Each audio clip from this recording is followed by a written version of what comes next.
Hey everyone, thanks for coming in for the Storm Omega Crux ball review. This is the free agent bowler with you.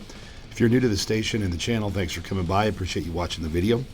If you are a returning subscriber, thank you very much for being here. You know I appreciate you guys more than I can probably announce. Before we get to it though, let me get right to my 3 promises that I always make in every video. Number 1, this is a non-staff review. I'm not going to put together a bunch of beautiful shots and then gloat about how the ball is. I want you to see good shots and bad shots. So that's what you'll get from me. Number 2, every ball I review has at least 10 games on it. This as of the filming of this video, had 13 games on it. So I've got some experience with it, using it on sport shots and a house shot.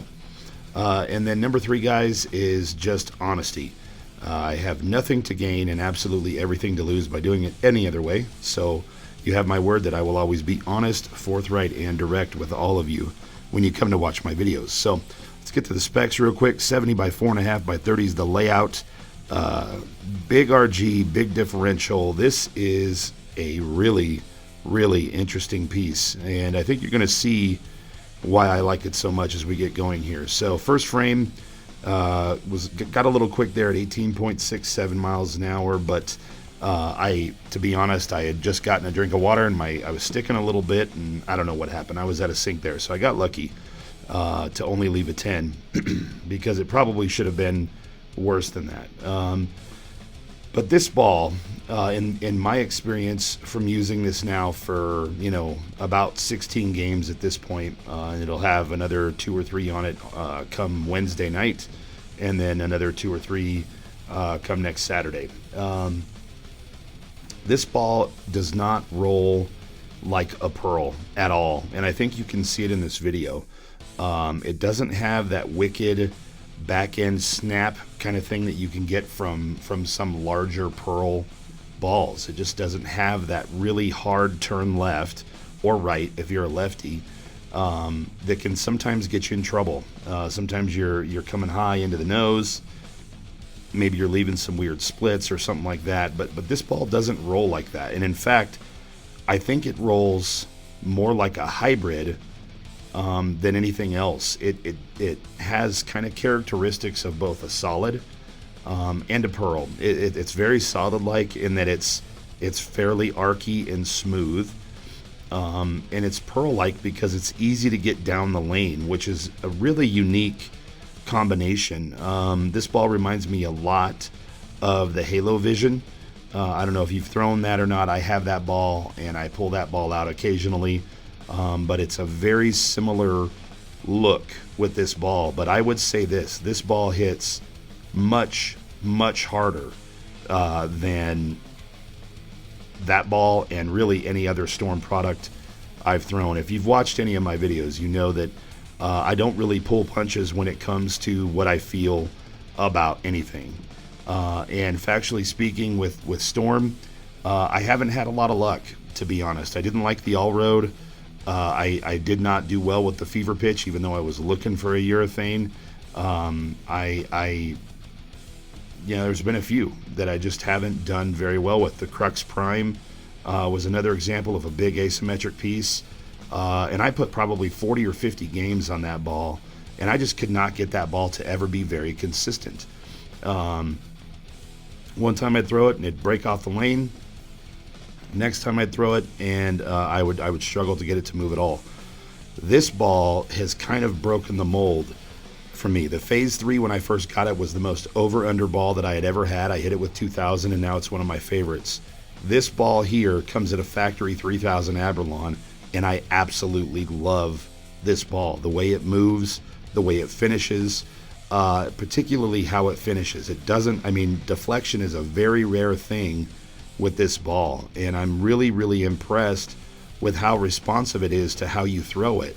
If you're really hitting it hard, it's going to move a little more. If you're flattening it out a little bit, it'll be a little smoother. This is a really good piece. Probably one of the better pieces that I've thrown since I've been back, frankly. I really enjoy this ball, and you're going to be shocked at where this thing ends up here as we get further into the grading process. But overall, a very strong ball, a very good ball, very usable, retains its energy. I've seen a lot of lower speed, lower rev players use this, and it looks just as good for them as it does for me in this video, which is really kind of unique because that doesn't happen a lot when you get a ball this big. So we finish out this game really well. To be honest, it probably should have been a 300. The first frame was not a great shot, but I stuck that 10, then we've got a 4, and then we leave a 9. 258 here. Really happy with it. So does it make the bag? That's the question. Is it main bag or the tote? Well, it makes the main bag, and it's going to replace the Columbia Baller, believe it or not. Final grade here is an emphatic A. This is an incredible, incredible piece. So let's get right to the grade sheet here. Appearance, I gave it 4.5 points because it's a fantastic ball. If it didn't smell like cinnamon, I would have given it 5. No joke. I just can't stand the smell of cinnamon. Reliability factor here, and for those of you that are new, reliability is if I throw it, is the motion in the ball reliable for striking? And the answer here is yes. It's got a fantastic motion, a reliable motion, very, very good. 4.5 points there. Repeatability is if I do the same thing, frame after frame after frame, is the ball going to react the same? And the answer is absolutely. 5 points there. Finish, 4.5 points through the deck. Just really, it finishes strong. It hits strong. 4.5 points there. 23 points and an A. And I think the hallmark of this ball, for me, is just how versatile this ball is. You can really throw it anywhere, any way, and it's going to react very versatilely for you, depending on how you hit it, how hard you hit it, and how you throw it. It's just a really great piece. I think it's worthy of a look. So what's in the main bag? Well, guess what, guys? I'm not going to show you what's in the bag because there are some major wholesale changes coming to my main bag. There are changes coming to my tote. There are changes coming across the board. So you won't see any of the videos of the balls that are in the bag today. The next video I'll have them, though, I promise you that. I want to say thanks to Arapahoe Bowling Center for allowing me to come in and do what I do. Really appreciate those guys giving me plenty of space when I get in there to do my filming. And then, of course, Bobby's Pro Shop. You know, again, if you're in the market for balls, shoes, bag, anything like that, go see Bobby. He's inside AMF Aurora in Aurora, Colorado. He's one of the best in the business, does all my stuff. And as always, thank you for watching, guys. I appreciate it. Make sure you subscribe to get the latest stuff. There's my email. If you have any questions, comments, whatever, don't hesitate to reach out to me. Thanks for watching, guys. The next video is coming real quick.